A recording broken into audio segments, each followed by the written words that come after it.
Olá, caros ouvintes, sejam bem-vindos a mais um episódio aqui do vosso Podcast Conversa, o vosso podcast de política. Pois é, e eu tenho aqui uma grande palavra de agradecimento a todos aqueles que estão a apoiar o Podcast Conversa.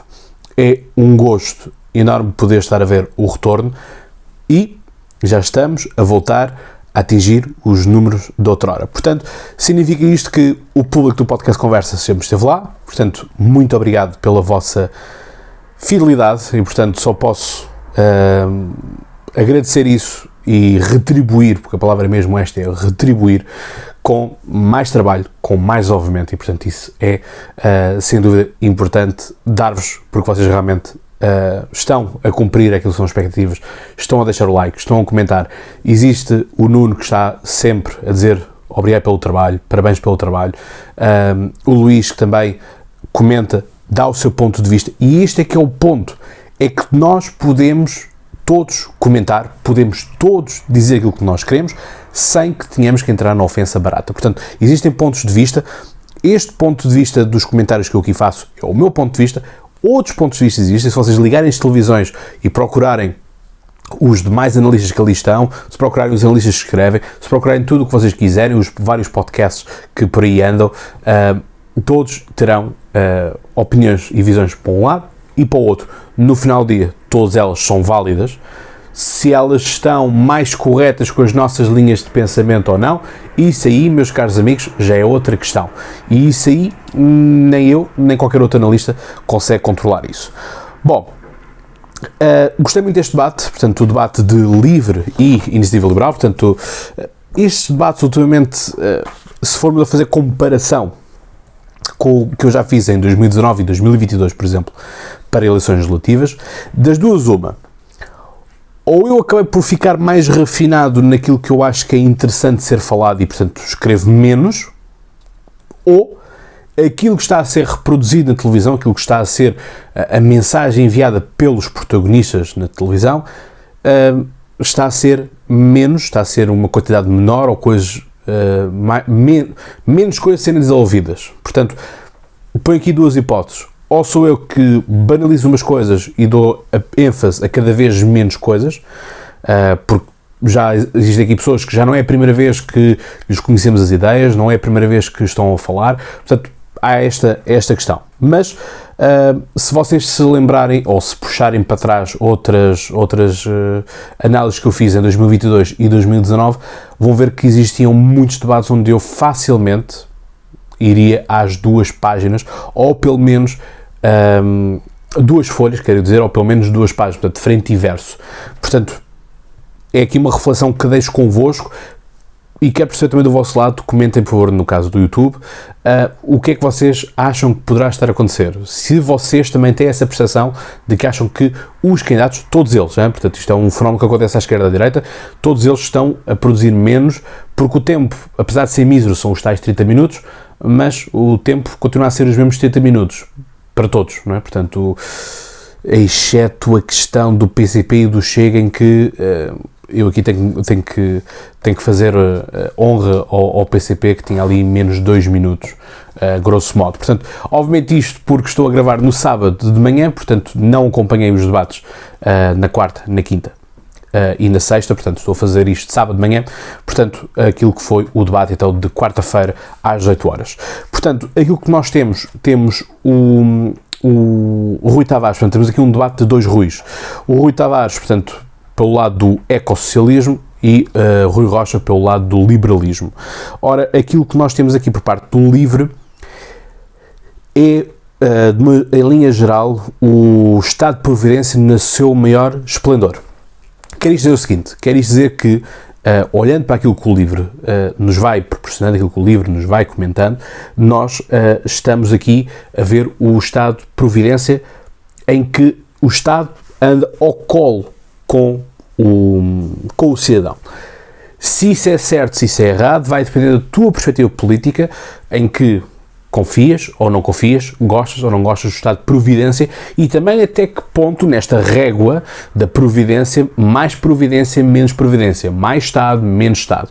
Portanto, aquilo que nós temos é o LIVRE a querer entrar com 30% do valor da compra da casa, para poder, lá está, mitigar.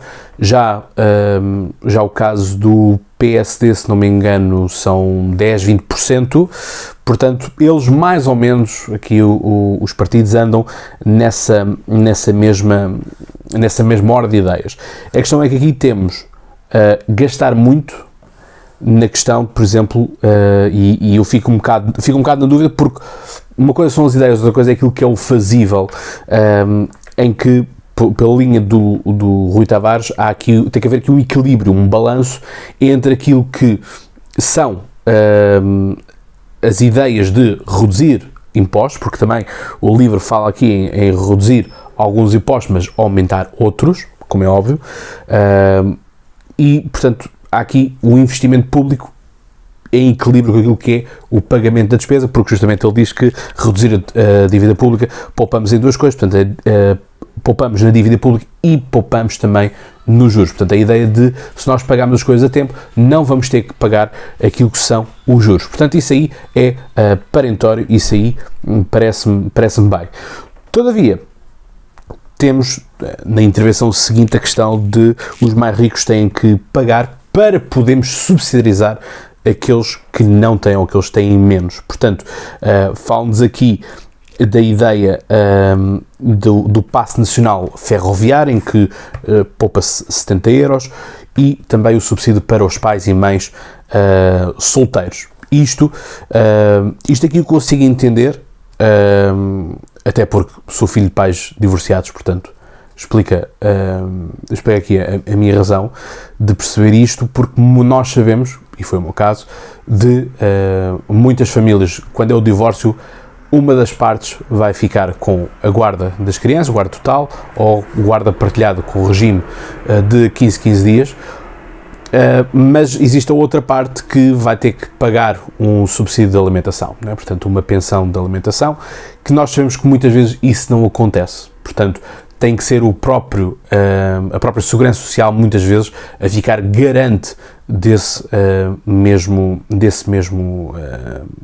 pensão, desse subsídio de alimentação para ser dado às crianças, não é? Portanto, isto aqui é sempre na vertente das crianças, portanto, poderá ser algo aqui semelhante ao que o Estado garanta que vai sempre dar para, justamente, colmatar esta questão, porque nós temos pensões de alimento que muitas vezes os números são ridículos porque não permitem o sustento das crianças, mas isso aí já é outra questão, não quero dar, mas achei que para vos esclarecer, poderia dar este caso pessoal, enfim, não tenho nenhum caso pessoal da minha avó ter sido despejada. Vocês entenderão a piada daquilo que está a ser feito atualmente em relação à questão da Maria Mortágua.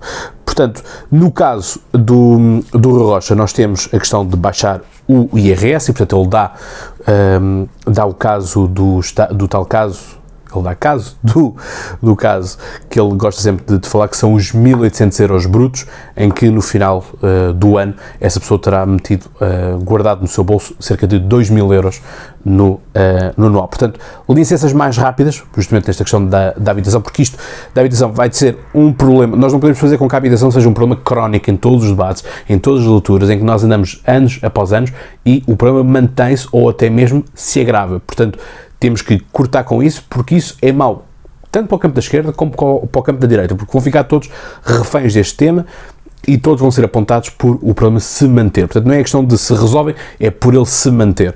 Porque se nós estamos a ser reativos, não é? Portanto, estamos com uma medida reativa, portanto, nós não construímos com visão de aumentar a população e, portanto, vamos precisar de mais fogos para as pessoas poderem morar. Portanto, isto aqui, para mim, tem que ser um assunto tratado com a maior rapidez possível, não tipo plano quinquenário em que nós vamos alocar todos os recursos para a habitação, mas tem que ser uma área de prioridade, até porque também quem ficar com a situação da habitação resolvida, estou a falar do ponto de vista de quem mora nas casas, quer seja compra de casa, quer seja o sistema de arrendamento, de aluguer, estas pessoas certamente não se vão esquecer e vão dizer: foi o governo de esquerda, de direita, aqui pouco importa, não é? Foi o governo de esquerda, foi o governo de direita que solucionou este problema. Isso é uma medida daquelas medidas que vai perdurar no tempo e no espaço. Portanto, acabar com as taxas e taxinhas, o IRC baixar de 31,5% para 12% e para 15% no caso das grandes empresas, e isto aqui claramente é um ponto de clivagem entre os dois Ruis, em que, portanto, temos o Rui Tavares que diz que são as pequenas e médias empresas, e o PCP também faz esta análise, de que são as pequenas e médias empresas que garantem a vida das pessoas, aquilo que é o mercado interno, como lhe chamam. Por outro lado, temos perspectivas PSD, CDS e Partido Popular Monárquico, e com a IEL, na vertente de que serão as grandes empresas que vão garantir que as coisas se realizam. Quer dizer que serão as gigantes internacionais, portanto multinacionais, que vão entrar nos países e resolver a questão do desemprego ou de melhoria de emprego. E isso nós, se formos honestos, vamos perceber que grupos como, por exemplo, a Sonai, que é português, Continente, não é? Portanto, e Pingo Doce e Auchange desta vida, alimentam montes de empregados, não é? Portanto, ele tem um grande número de empregados que aí está. Portanto, aí conseguem logo tocar várias famílias por esta via. Nós também reparámos que quando tivemos empresas a deslocarem-se para Portugal e a subcontratarem serviços em Portugal, de serviços que estão em inglês ou em francês, por exemplo, houve um aumento do salário. Portanto, tivemos aquilo que eram os nossos call centers a pagar um determinado valor, mas quando entraram, por exemplo, empresas como a Teleperformance, isto só para falar assim de uma coisa mais genérica, os valores aumentaram brutalmente. Aquilo que era o que o estrangeiro pagava para aquilo que as nacionais pagavam. Portanto, há aqui um claro impulso naquilo que são a entrada de multinacionais para aquilo que são depois as realidades nacionais. E isto aqui, obviamente, depois o mercado adapta-se. Ou os funcionários mantêm-se naquela empresa com aquele tipo de salário, ou mudam de empresa para umas condições e salário melhores, e, portanto, o ponto é este. Não é por acaso que muita gente quer trabalhar na Google, muita gente quer trabalhar na Microsoft, não é apenas porque fica bem no currículo, é porque estas empresas têm não apenas salários mais interessantes, mas também têm condições, têm espaços físicos de melhor qualidade, não é? Portanto, eu dou sempre muito o exemplo da Google, de que eu, quando trabalho com alguém, eu gosto de trabalhar neste regime do Google, ou seja, existe reuniões mensais, e nas reuniões mensais eu defino que quero este objetivo concluído ao final do mês. Se aquela pessoa que trabalha comigo está ali a brincar a maior parte do tempo, mas no último dia ou na última semana resolve-me um problema, eu não posso dizer rigorosamente mais nada, porque há um objetivo mensal. E, portanto, esse objetivo mensal é alcançar, portanto, essa pessoa cumpre, eu fico feliz e continuamos assim. Este é um apontamento. Por outro lado, aquilo que nós temos também por parte da IEL é fazer um aumento, pôr a economia a crescer 4% ao final da legislatura. Faz-nos aqui também um diagnóstico que 1/3 dos jovens emigrou, 1/4 dos jovens está no desemprego. Portanto, todavia, eles carregam o Rui Rocha carrega na tónica de transformar o país. Por outro lado, há aqui um calcanhar daqueles na questão do discurso, em que vamos pôr os jovens a pagar, em vez dos seus 10, 11%, pagar os 15%. A questão, eu percebo que isto seja uma grande arma usada, e realmente aponta aqui para uma linha de hipocrisia, mas porque é que nós falamos tanto com os jovens e vamos então ao final subir-lhes as coisas? Obviamente tem que haver compensações. Portanto, para mim, consigo entender isto de perdes um bocadinho no inicial, mas vais ganhar a médio e longo prazo. E muitas vezes a vida é feita disto. Portanto, perdas iniciais para ganhos futuros. A razão pela qual muitas vezes trocamos de empresa é porque a nossa empresa nós podemos ter um nível interessante, mas não temos progressão. E, portanto, trocamos para uma empresa, até se calhar damos 1 ou 2 passos atrás naquilo que eram os ganhos iniciais de salário, e passamos, portanto, para uma expectativa de poder realmente, e não é como os recursos humanos às vezes o fazem, mas uma real crescimento dentro da empresa, um real desenvolvimento pessoal dentro daquela empresa. Portanto, expandir, isso aí parece-me parece-me ser um pouco isto que o Rui Rocha está a querer fazer isto. Por outro lado, temos o LIVRE a dizer que tem que aumentar o regime de isenção de IVA em Portugal. E isto vai então à questão do próprio Rui Rocha, porque lá está, estamos a aumentar a isenção, é porque as pessoas estão a ganhar pouco no que toca aquilo que é o pagamento trimestral do IVA. Portanto, se nós estamos a isentar cada vez mais, é porque cada vez mais o montante a ser debitado é baixo. Eu devo dizer que durante um tempo fiz este sistema e ver aquilo que eu recebia e depois aquilo que eu tinha que entregar ao Estado doía bastante, sobretudo porque depois também não se compreende o estado em que as coisas estão. Portanto, se eu descontasse o dinheiro e realmente visse que as coisas eram construídas, havia uma construção daquilo que é o rendimento alocado, tudo bem, ninguém me ouviria falar. Mas nesta questão, acho que não é possível muitas vezes ficarmos a olhar para aquilo. Os prestadores de serviço, que eles são independentes, que recebem um X e depois têm que trimestralmente descontar. Enfim, é o que é, se é justo, não é justo, alguns vão ter que pensar nisso. Eu, na altura, para ter noção, apaguei as duas, portanto, apaguei o que se fazia mensalmente para depois o trimestral. Portanto, houve essa mudança. Aquilo que o que divide estes dois ruídos é a questão também da saúde. Portanto, há aqui um suposto problema daquilo que é o 50% do orçamento da saúde, 50% ou mais 50% vai para o privado, mas a questão é que nós temos que olhar para a questão, que é quando nós vamos a uma consulta no Serviço Nacional de Saúde, precisamos de análises. Essas análises são feitas por laboratórios privados, não é? Portanto, em que é totalmente diferente se nós chegarmos a esse laboratório num dia e queremos fazer um raio-x, queremos fazer uma análise, queremos fazer uma coisa, e muitas vezes estes laboratórios, se não vêm com uma vinheta do SNS, portanto, não vão fazer não vos vão deixar fazer aquele exame, porque se não tens uma vinheta, não tens uma marcação, um propósito para fazer este tipo de análise, este tipo de raio-x, o que é que seja, não o vais fazer. Portanto, isto é importante ser dito.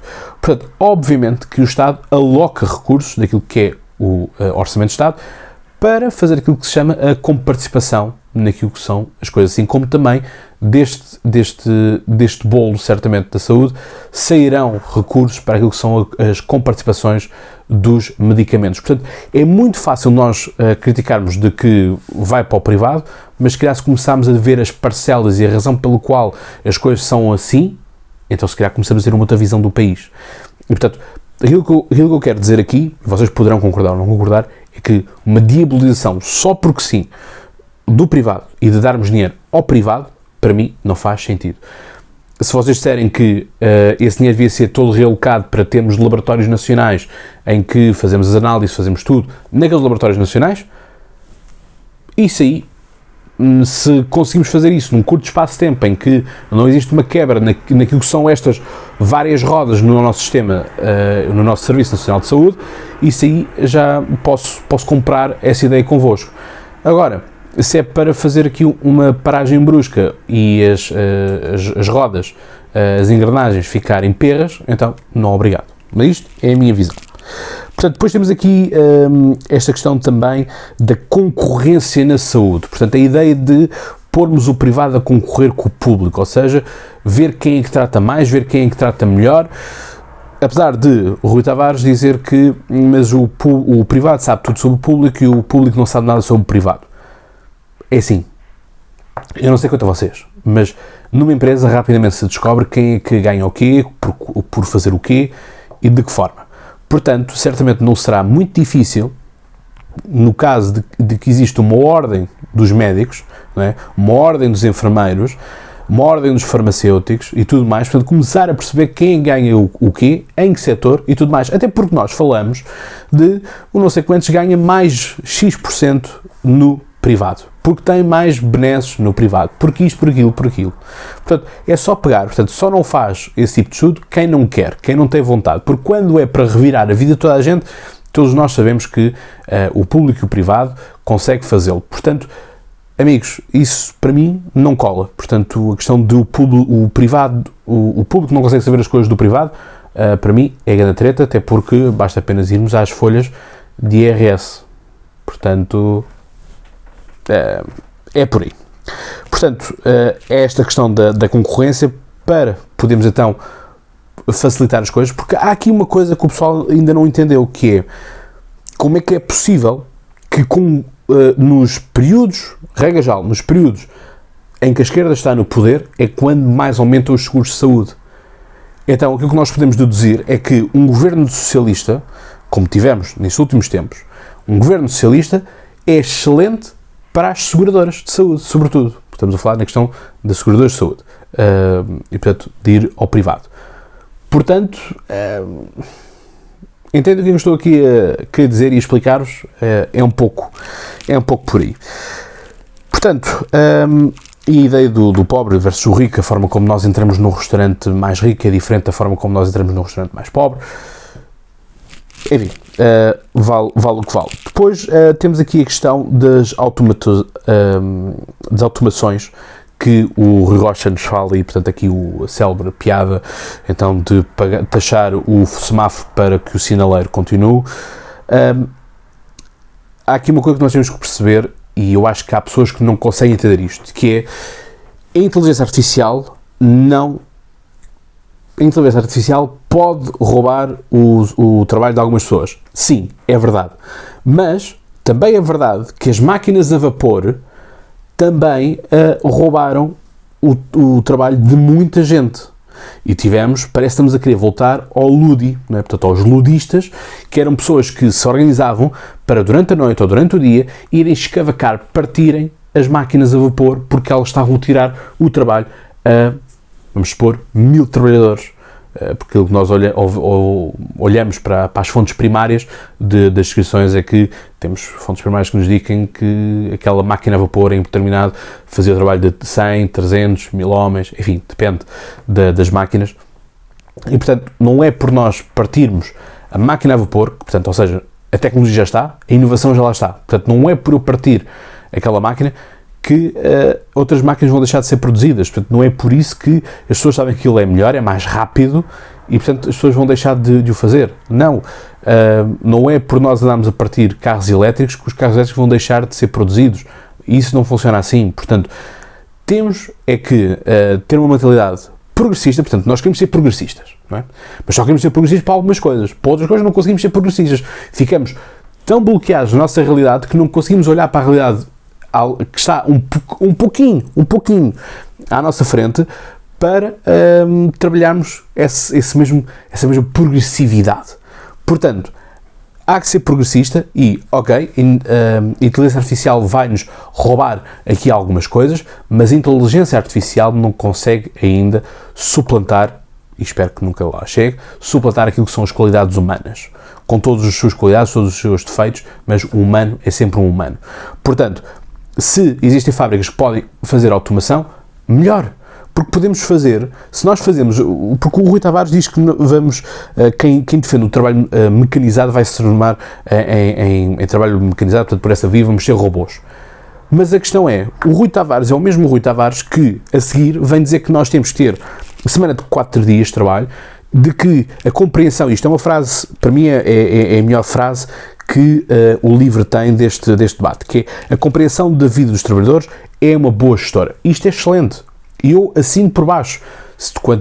Quando nós temos trabalhadores que estão felizes, tudo corre melhor. Eles vão produzir mais, há aumento da produtividade, há tudo isso. Por isso servem estes projetos pilotos que, depois, como diz o Rui Rocha, não pode-se passar a ser uma imposição legal, porque nem todos os mecanismos, nem todos os setores podem acartar com esta questão desta imposição legal, com a questão de se passar a ser 4 dias de trabalho.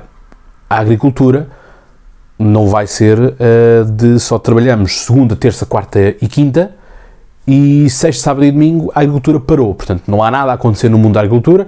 O mundo da agricultura só vai hibernar, portanto, descongela na segunda-feira. Agora, aquilo que nós podemos fazer é pôr contratos de agricultores em que um trabalha de segunda, terça, quarta, quinta, outro que trabalha terça, terça, quarta, quinta e sexta, outro que começa a trabalhar na quarta, quinta, sexta e sábado, e portanto por aí vai. Se nós fizermos isto, os 4 dias mantém-se. Só que obviamente que isto vai fazer com que as empresas tenham que pagar mais salários, vão ter que pagar mais pessoas. Eu entendo isso perfeitamente, mas é fazível. Só que lá está, uma vez mais, se queremos entrar pela vertente de é o mercado a adaptar-se, só as empresas mais fortes vão aguentar. E se calhar voltamos aqui para a lógica das multinacionais ou as grandes empresas. E portanto, isto para mim, portanto, a questão da robotização e da mecanização do trabalho. Portanto, se nós queremos que as pessoas tomem menos ansiolíticos, queremos que as pessoas tenham menos stress, menos acidentes de trabalho, até parece que houve assim um brutal aumento de acidentes de trabalho em Portugal, a questão de deixarmos aquilo que é o trabalho mais pesado para as máquinas, isso não é bom? Portanto, quer dizer, se é possível nós pormos as tarefas mais perigosas e mais duras fisicamente, não é melhor deixarmos isso nas máquinas e, portanto, ter um homem ou uma mulher a controlar as coisas com botões, com ordens de comando, o que é que seja? Eu acho que todos nós faríamos isso. Portanto, essa pessoa automaticamente é que as pessoas têm que aprender a fazer uma reinterpretação da vida, as pessoas têm que fazer uma realocação da sua vida. A porta hoje fechou-se, amanhã vais abrir outra. Portanto, agora, estar parado, deprimido, a dizer que vou ficar sem trabalho, vou perder o trabalho por isto, por aquilo, isso realmente estás no buraco e vais continuar no buraco. Portanto, ou tens capacidade de dar um passo atrás ou um passo à frente, portanto, passo atrás de regrires naquilo que estavas para uma coisa que te permita sobreviver, ou então dás o passo em frente, ou a fuga para a frente, como diz o Rui Tavares, de que vamos procurar uma coisa que nunca antes foi feita. Portanto, vamos usar a criatividade, porque o ponto é este, é que o ser humano tornou-se preguiçoso naquilo que são as alternativas, e portanto, se algum dia viemos a ter a Skynet, vamos ser mortos pelo facto de termos deixado de usar a nossa inteligência para buscar alternativas, para buscar criatividade. E isso é que é o ponto, é que o mercado sempre nos mostrou que aqueles que têm mais criatividade, aqueles que conseguem se adaptar melhor, superam e vingam. Aqueles que se recostam, aqueles que dizem, bom, eu estou apenas aqui porque sou igual a um robô, portanto apenas sei fazer coisas mecanizadas, apenas sei fazer aquilo que me mandam, pois, esses estão condenados ao trabalho escravo por si mesmos. Portanto, a questão é por aí. Portanto, esta questão da imposição legal é um ponto. Outro ponto também aqui a ser debatido é o RBI. Portanto, nós temos que perceber, mesmo até a Mariana Mortágua não percebe muito bem, portanto, e quando eu estou a dizer aqui nem a Mariana Mortágua, não é uma crítica à Mariana Mortágua, portanto, temos uma família de esquerda, não é? Portanto, com PS, LIVRE, Bloco de Esquerda, PCP, Movimento Alternativa Socialista, enfim, temos vários por aí. Portanto, se eles próprios não entendem o que é que eles se comunicam com um léxico semelhante, não vai ser alguém do outro espectro, ou a sociedade de uma forma geral, que vai entender aquilo que eles querem dizer. Portanto, de haver aqui o incondicional, o básico, se é universal ou não é universal, porque isso faz toda a diferença. É quem é que tem acesso a este rendimento básico, básico incondicional. E isso é importante percebermos que é, eu só porque existo vou receber isso, mas mais o meu salário, ou vamos transformar este RBI portanto, num subsídio de desemprego permanente, em que está escrito, é a lei, de que este rendimento básico incondicional é incondicionalmente daquilo que tu faças, vais receber este rendimento básico. Será que aí não estamos a convidar as pessoas à inércia? Este é que é o ponto, porque eu entendo que temos que ajudar as pessoas, eu entendo que toda a gente pode ter percalços na sua vida, eu já os tive, nada me livra de amanhã não ter outros percalços. Mas a questão é, queremos todos ser máquinas, queremos todos sermos dependentes daquilo que é o Estado? Esta é que é a questão. Dependência ou não dependência do Estado? Porque obviamente que é bom termos o conforto do Estado quando a vida nos corre mal, eu não estou a dizer isso, mas a questão é, este rendimento tem que ser bem explicado para não convidarmos, não cairmos na tentação daqueles que têm mentes fracas e que se encostam para não terem que se levantar não é? Porque é chato ter que sentar na cadeira e depois levantar-se da cadeira, portanto preferem estar encostados, ficam ali no meio termo. Portanto, nós queremos o quê? Queremos as pessoas que se levantam e sentam na cadeira, ou queremos as pessoas que se encostam? Isto para mim é importante de ficar entendido e perceber de que forma é que se ganha, de que forma é que se perde e também qual é que é o valor. Porque atualmente fala-se nos 500 euros, mas já houve tempos que se apontava para o salário mínimo nacional.